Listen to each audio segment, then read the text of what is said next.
internautes amoureux et passionnés de boa foot, nous voici à nouveau réunis pour faire le point sur les faits marquants de la scène footballistique camerounaise et au-delà.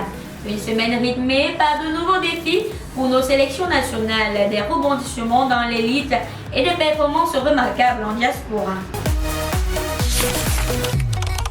La scène internationale camerounaise continue de s'activer avec de nouveaux rendez-vous en vue. Le Cameroun participera à l'Africa Week 2026. Le tournoi amical organisé du 2 au 10 juin à Marrakech réunira plusieurs sélections africaines.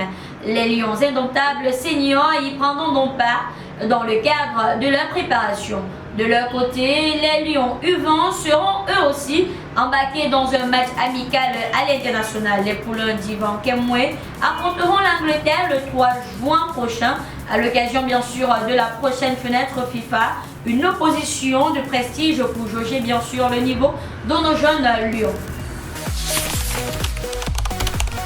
Le championnat camerounais reste sous tension entre retour inattendu et coup de théâtre. Mercredi dernier, les joueurs de l'Union sportive de Douala ont boycotté l'entraînement pour protester contre les arriérés de salaire. Le staff technique, lui, était bien présent au terrain. Pendant ce temps, Bamboutos de Bouddha signe son grand retour. Après une brève suspension, le club a officialisé sa réintégration au championnat via bien sûr un communiqué signé de son président des Châteaux Kamdoum. Les Mangwa Boys évoquent des garanties sur l'arbitrage et les paiements des dettes. Et comme si le scénario de cette semaine ne suffisait pas à surprendre, il faut préciser, un autre rebondissement est survenu du côté de Japoma. Annoncé forfait pour son match face à l'AS Fortuna, l'Aigle Royal du Mongo s'est finalement présenté et a remporté la rencontre 1-0 à huis clos, exigeant même l'exclusion des journalistes du stade. Mais l'un des moments forts de cette journée nous vient de Douala où bien sûr un choc spectaculaire a tenu toutes ses promesses. Menée 2-0, la Dynamo de Douala a renversé au Popo 4-2 grâce bien sûr à un triplé de Bantoum et un but de Milo Cédric. Une deuxième défaite cuisante, il faut préciser, pour Victoria United. Dans les coulisses du football camerounais, la Fédération camerounaise de football enregistre 2 victoires juridiques. Le tribunal arbitral du sport a rendu des décisions favorables à la Fédération camerounaise de football. Premièrement, il s'est déclaré incompétent concernant bien sûr la contestation de la présidence d'Etofis. Et deuxièmement, il a rejeté la plainte de Caju Sport Academy, la condamnant ainsi aux frais de procès.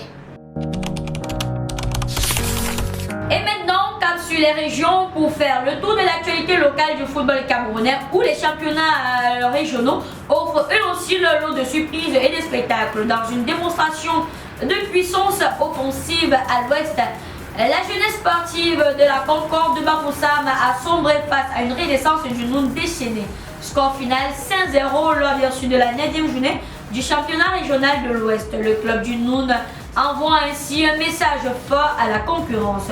Pendant ce temps, dans le sud-ouest, c'est une véritable humiliation qui s'est jouée sur le terrain. Le leader Kumba City n'a fait qu'une bouchée de Waspito FC en s'imposant 18 buts à 0. Une collection historique qui porte le total de buts encaissés par Waspito à 53 en seulement 9 matchs.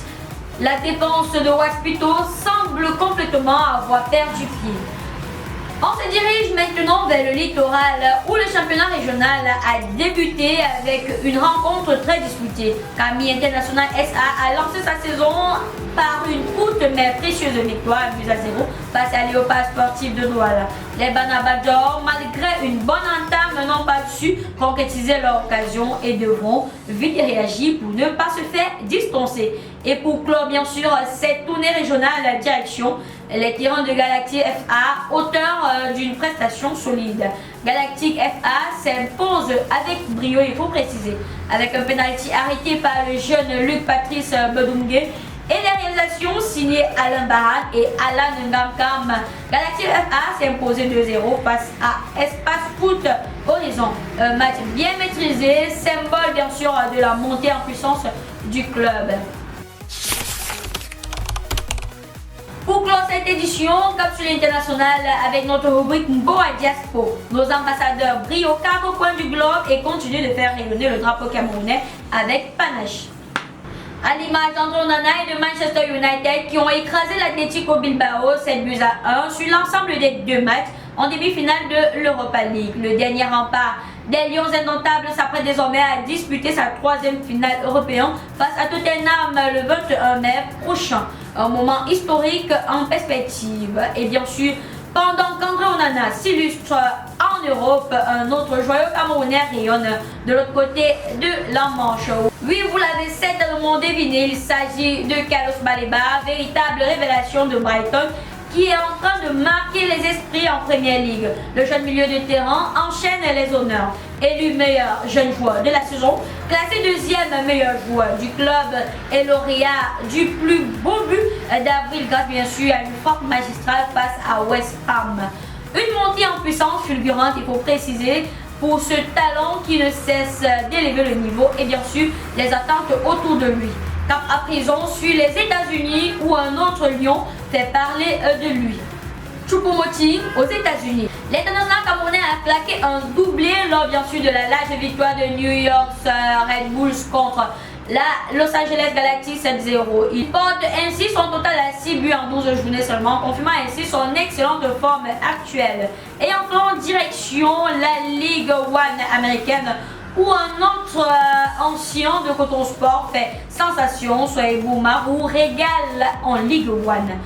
Entrant en jeu à la mi-temps, il inscrit un triplé décisif face bien sûr à Westchester SC, permettant à Charlotte Independence de renverser la situation et s'imposer 3 buts à 2. Marou cumule désormais 3 buts en 7 matchs et s'impose comme l'un des hommes forts de son équipe. Avec cette dernière note bien sûr sur les exploits de nos ambassadeurs à l'étranger, s'achève notre revue hebdomadaire du football camerounais et africain. Merci de nous avoir suivis une fois de plus. Continuez de vibrer au rythme du football camerounais, de soutenir nos clubs, nos jeunes talents et nos lions aux 4 coins du monde. À très bientôt pour un nouveau numéro. Même passion, même engagement, vive le football camerounais.